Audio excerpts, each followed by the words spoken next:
வணக்கம். செல்வகுமாரின் இலங்கைக்கான வானிலை முன்னறிவிப்பு, குறிப்பாக அச்சம் போக்கும் ஆய்வறிக்கை எனலாம். இதை 2026 ஜனவரி 9 வெள்ளிக்கிழமை அதிகாலை 4 மணிக்கு பதிவு செய்யப்படும் ஆய்வறிக்கை. இலங்கைக்கு கிழக்கே நீடித்துக் கொண்டிருக்கக்கூடிய ஆழ்ந்த காற்றழுத்த தாழ்வு மண்டலம் இந்திய வானிலை ஆய்வு நிறுவனம் நேற்றைக்கு ஹம்மந்தோட்டா மற்றும் கல்முனை இடைப்பட்ட பகுதியில் கரை கடக்கும் என்று அறிவித்திருந்தார்கள். அதற்கு அப்புறம் நேற்றைக்கு நள்ளிரவில் 11:30 மணிக்கு இது திரிகோணமலை கல்முனை இடைப்பட்ட பகுதியில் கரை கடக்கும் என்று அறிவித்திருக்கிறார்கள். இதே தகவல் தான் இலங்கைக்கும் கிடைத்திருக்கும். இப்படி கடந்தால் என்ன ஆகும்னு பார்த்தீங்கன்னா, இலங்கையின் ஒட்டுமொத்த பகுதிக்கும் நிறைய மழைப்பிடிப்பை கொடுக்கும். ஆனால் இப்படி கடக்க வாய்ப்பில்லை, அச்சப்பட வேண்டாம். எப்படி போகும் அப்படின்னு பார்த்தீங்கன்னா, ஆனால் அதிகாரப்பூர்வ வானிலை அறிக்கைக்கு இலங்கை வானிலை ஆய்வறிக்கையை பார்க்கவும், ஆனால் நம்முடைய அறிக்கையும் ஒப்பிட்டு கொண்டு அச்சமோ பீதியோ இல்லாமல் இருக்க கேட்டுக்கொள்கிறேன். அப்படிதான் சொல்லணும். புரியுதுங்களா? ஓகே. இப்போ இந்த நிகழ்வு எங்கே வரும்னு பார்த்தீங்கன்னா, இப்போ எங்கே இருக்குன்னா சுமார் 175 கிலோமீட்டர் தொலைவில் திரிகோணமலைக்கு 200 கிலோமீட்டர் வச்சுக்க, 175 திரிகோணமலைக்கு கிழக்கு தென்கிழக்கே நீடித்துக் கொண்டிருக்கு. இது அதாவது 9ஆம் தேதி வெள்ளிக்கிழமை காலையில் இது படிப்படியாக இன்றைக்கு இரவு திரிகோணமலைக்கு கிழக்கு புறமாக நெருங்கி வரும். ஆனால் திரிகோணமலையில் கடக்காது. திரிகோணமலையில் கடக்க வாய்ப்பில்லை. இன்றைக்கு நள்ளிரவு திரிகோணமலைக்கு நெருக்கமாக வரும். நாளை சனிக்கிழமை அதிகாலை முல்லைத்தீவுக்கு நெருக்கமாக வரும். நாளை காலை முல்லைத்தீவு அருகே இருக்கும். முல்லைத்தீவில் தரையேறியது போல இருக்கும். அப்படியே அதாவது என்னன்னா, செயலிழந்து இப்போ திரிகோணமலைக்கு கிடைக்க இருப்பது ஆழ்ந்த காற்றழுத்த தாழ்வு மண்டலம். முல்லைத்தீவு திரிகோணமலை நெருங்கும் பொழுதும் ஆழ்ந்த காற்றழுத்த தாழ்வு மண்டலம். திரிகோணமலைக்கு நெருக்கமாக சற்று வடக்கு நோக்கி நகரும் பொழுது ஒரு காற்றழுத்த தாழ்வு மண்டலமாக மாறிடும். முல்லைத்தீவை நெருங்கும் பொழுது அது ஒரு வெல் மார்க் லோ பிரஷராக மாறும். ஒருவேளை காற்றழுத்த தாழ்வு மண்டலமாக இருந்தாலும் முல்லைத்தீவை தாண்டி இலங்கை தரையில் பாதி நிலத்தில் பாதி கடலில் பாதியாக யாழ்ப்பாணம் காங்கேசனம் துறை பகுதியை நோக்கி நகரும் பொழுது அது ஒரு வெல் மார்க் லோ பிரஷராக மாறிடும். பிறகு யாழ்ப்பாணத்திற்கும் கோடியக்கரைக்கும் இடைப்பட்ட அந்த பாக்ஜல சிந்தி பகுதியை நாளை மதியம் அடையும். அதாவது சனிக்கிழமை மதியம் அடையும். பிறகு நாளை மாலை ராமேஸ்வரம் மற்றும் தலைமன்னார் இடைப்பட்ட பகுதியில் நகரும். இது எல்லாமே செயலிழந்து நகரும். எதுக்காக சொல்றேன்னா, எங்கே மழை பொழியும் என்பதை நீங்கள் புரிந்து கொள்வதற்காக.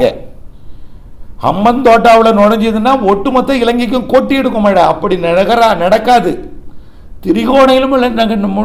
திரிகோணமலையில் நுழைந்தாலும் அது ரத்னபுரா புத்தளம் திரிகோணமலைக்கு வடக்கே உள்ள எல்லாமே கொட்டிடும்.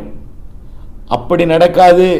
இது திரிகோணமலை முல்லைத்தீவை ஒட்டியே சென்று காங்கேசன்துறை யாழ்ப்பாணம் அருகே சென்று செயல் இழந்து தெற்கு நோக்கி திரும்பி தலைமன்னார் புத்தளத்திற்கு மேற்கு புறமாக ஒரு காற்றழுத்த தாழ்வு பகுதியாக மன்னார் வளைகுடாவிற்குள் வந்து பிறகு கன்னியாகுமரி கடல் பகுதி மற்றும் மாலத்தீவு பகுதியை நோக்கி நகரம். ஒரு ரவுண்ட் அடிச்சுட்டு போவோம். இலங்கையே ஒரு வட்டம் அடித்து வரும்னு வச்சுங்க. புரியுதுங்களா? இலங்கையே ஒரு வட்டம் அடிக்கும். ஒரு வளம் வரும். வளம் வந்து விலகும். இதனால் எங்கே மழை பொழிவை கொடுக்கும் அப்படின்னா, அதாவது இப்போ இலங்கையோட கிழக்கு கரையோரத்தில் மழை பொழிவை கொடுக்கும். காற்றும் இருக்கும்.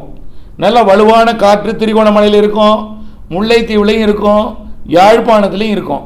காற்று இல்லாமல் இருக்காது. ஏன்னா இது புயலா இல்லைன்னா கூட ஒரு காற்று மண்டலம் இல்லையா, ஒரு ஆழ்ந்த காற்றெடுத்த தாழ்வு மண்டலம் இல்லையா, அதனால கடல் சீற்றமாக இருக்கும், காற்று இருக்கும். எங்க இருக்கும் மழை? அதாவது அம்பாறைக்கு வடக்கே தான் மழை இருக்கும். இன்றைக்கு அம்பாறை, திரிகோணமலை, முல்லைத்தீவு, அப்படியே காங்கேசன்துறை, யாழ்ப்பாணம் உள்ளே இருக்கும். உள்ளேன்னா எல்லா மாகாணங்களுக்கும் வடக்கு உள்பகுதியில் கொஞ்சம் இருக்கும். அதாவது அனுராதபுரம், வவுனியா, கிளிநொச்சி போன்ற பகுதிகளுக்கெல்லாம் இன்றைக்கு மழை பொழிவை கொடுக்கும். படிப்படியாக இந்த நிகழ்வு வடக்கு நோக்கி நகரும் பொழுது அம்பாறை மழை ஓஞ்சிரும். திரிகோணமலையில் இன்றைக்கு மதியத்திலிருந்து வலுத்த பலத்த மழையாக மாறும். இன்றைக்கு மதியத்திலிருந்து திரிகோணமலைக்கு வலுத்த பலத்த மழையாக மாறும். திரிகோணமலை, முல்லைத்தீவு ஒரு 25 சென்டிமீட்டர் வரைக்கும் மழைப்பொழிவு கிடைக்கலாம். ஆனால் ரொம்ப தூரம் உள்ளே போய் மழைப்பொழிவை பெருசாக கொடுக்காது. ஆனால் புத்தளம் வரைக்கும் மழைப்பொழிவை கொடுக்கும். அப்படியே பார்த்தீங்கன்னா தலைமன்னார் வரைக்கும் மழைப்பொழிவை கொடுக்கும் இன்றைக்கு. ஆனால் பெருசாக பரவலாக மழைப்பொழிவு இருக்காது. தொடர்ச்சியான மழை, கனமழை கொடுக்கும் இடம் திரிகோணமலை, முல்லைத்தீவு இடைப்பட்ட பகுதி. இன்றைக்கு மதிய மாலை திரிகோணமலை, முல்லைத்தீவு இடைப்பட்ட பகுதி. பிறகு இது இன்றைக்கு இரவெல்லாம் முல்லைத்தீவு, யாழ்ப்பாணம், காங்கேசன்துறை இடைப்பட்ட பகுதிக்கு மழைப்பொழிவு கொடுக்கும். பிறகு அப்படியே அங்கே இருக்கும் பொழுது தமிழ்நாட்டுக்கு தான் மழைப்பொழிவு கூடும். அதுக்காக நீங்கள் அச்சப்பட தேவையில்லை. மழைப்பொழிவு வடக்கு கிழக்கு மாகாணங்களுக்கு மிக கன மழைப்பொழிவு உண்டு. எங்காவது ஒரு இடத்துல ஒரு 25-30 சென்டிமீட்டர் பெய்யலாம். அது முல்லைத்தீவுக்கும் திரிகோணமலைக்கும் இடைப்பட்ட பகுதியாக தெரிகிறது. திரிகோணமலை, முல்லைத்தீவு இடைப்பட்ட பகுதிக்கு 25-30 சென்டிமீட்டர் வரைக்கும் மழைப்பொழிவை கொடுக்கலாம். கொஞ்சம் கூடுதல் கூட 35 கூட கொடுக்கலாம். இது பெரும்பாலும் கடலோர பகுதி என்பதனால பெருசாக பாதிக்காது. வடக்கே முல்லைத்தீவு, யாழ்ப்பாணம், காங்கேசன்துறை பகுதிக்கு வரும்பொழுது காற்றும் கொஞ்சம் மழையும் இருக்குமே தவிர பெருசாக பாதிக்காது. டிட்வா புயலை நினைச்சு நீங்கள் அச்சப்பட தேவையில்லை. டிட்வா என்பது ஒரு புயல், இலங்கை ஊடாக கடந்தது, நிறைய காற்றை குவித்தது. அப்போ குளிர்காலம் இல்லை, மழைக்காலம். நிறைய நீராவி காற்றை கொண்டு வந்தது, நீராவியை கொண்டு வந்து ஏற்றியது, அளவான குளிர் இருந்தது. இப்போ கொஞ்சம் குளிர்காற்று அதிகம் வர்றதுனால மழை இருக்கும் இடம் செட்டிங், இருகாற்று இணைவு எல்லாமே எங்கே இருக்கும்? தமிழ்நாட்டுக்கு இருக்கும், வடக்கு கிழக்கு மாகாணங்களுக்கு இருக்கும், ஒட்டுமொத்த இலங்கைக்கு இருக்காது. எங்கே இருக்குன்னா கிழக்கு மாகாணங்கள், வடக்கு மாகாணங்களுக்கு இருக்கும் அதிகமான மழை. அதுலேயும் திரிகோணமலை, முல்லைத்தீவு இடைப்பட்ட பகுதிகளுக்கு, திரிகோணமலை, முல்லைத்தீவு சுற்றுவட்டார பகுதிகளுக்கு, கடலோர பகுதிகளுக்கு, வடக்கு கிழக்கு மாகாண பகுதிகளுக்கு இருக்கும். பிற மாகாணங்களுக்கு அளவாக இருக்கும். இது முல்லைத்தீவு, திரிகோணம், யாழ்ப்பாணம் வரும்பொழுது நாளை மதியம் பலத்த மழையாக தமிழ்நாட்டுக்கு பொழியுமே தவிர இங்கே குறைந்த அழுத்த பகுதியாக இலங்கை மாறிடும். இலங்கையோட பிற பகுதிகளில் மழை இருக்கும், சாரல் தூரல் லேசான மழையாக இருக்கும். ஆனால் இலங்கை ஒரு குறைந்த அழுத்த பகுதியாக, ஒரு லோ பிரஷர் ஏரியாவாக மாறிடும். அப்போது வெளிப்பக்கம், வடக்கு பக்கம் தான் மழைப்பொழிவு, காற்று குவிதெல்லாம் இருக்கும். அதனால் இலங்கையில் தாழ்வு பகுதி, மழை எங்கே? தமிழ்நாட்டிலே. இலங்கையில் தாழ்வு, மழை தமிழ்நாட்டில் இருக்கும். கவலைப்படாதீங்க. மழைக்கு மட்டும் முன்னெச்சரிக்கை எடுங்க. எங்கன்னா திரிகோணமலை சுற்றுவட்டாரம், முல்லைத்தீவு சுற்றுவட்டாரம், யாழ்ப்பாணம், காங்கேசன்துறை உள்ளிட்ட கிழக்கு மாகாணங்களுக்கு கொஞ்சம் காற்றுடன் கனமழை இருக்கும், மிக கனமழை பொழிவும் இருக்கும். அச்சப்பட வேண்டாம். அதிக மழை, நிறைய மழை அப்படின்னா திரிகோணமலை, முல்லைத்தீவு இடைப்பட்ட பகுதி, திரிகோணமலை கொஞ்சம் தெற்கு பகுதியிலையும் இருக்கும். தெரியுதுங்களா?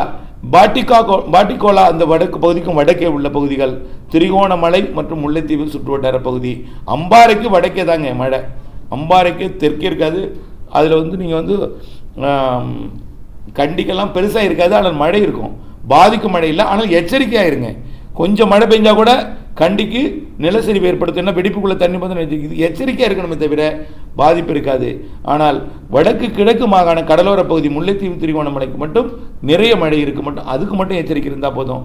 அப்புறம் வடக்கு யாழ்ப்பாணம் செயலிழந்து தாழ்வு பகுதியாக இருக்கும், இலங்கை தாழ்வு பகுதியாக இருக்கும், தமிழ்நாட்டில் மழை இருக்கும். இலங்கை ஒரு குறைந்த அழுத்த பகுதியாக இருக்கும், தமிழ்நாட்டில் மழை பெய்யும். புரியுதுங்களா? இணைந்தே எங்கள் அப்டேட்ஸுடன் அச்சம், பீதி தவிர்த்து நிம்மதியாக இருக்க அன்போடு கேட்டுக்கொள்கிறேன். நன்றி.